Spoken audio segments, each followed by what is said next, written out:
Peter Cartwright was one of the most important missionaries of the Second Great Awakening, fired by his conviction that his fellow Americans were languishing in sin and vice. In his autobiography, he described his youth thusly: "I was naturally a wild, wicked boy, and delighted in horse racing, card playing, and dancing.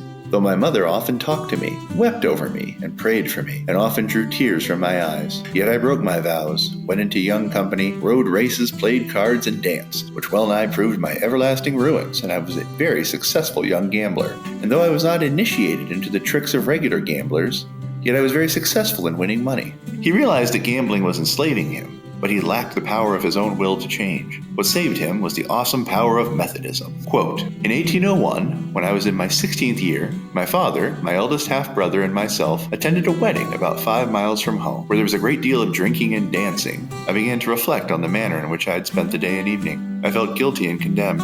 An awful impression rested on my mind that death had come and I was unprepared to die. I fell on my knees and began to ask God to have mercy on me. On the Saturday evening of said meeting, I went, with weeping multitudes, and bowed before the stand, and earnestly prayed for mercy. In the midst of a solemn struggle of soul, an impression was made on my mind, as though a voice said to me, 'Thy sins are all forgiven thee.' Divine light flashed all round me. Unspeakable joy sprung up in my soul." Thus converted, Cartwright determined that he would help others achieve the same liberatory experience and became a preacher himself.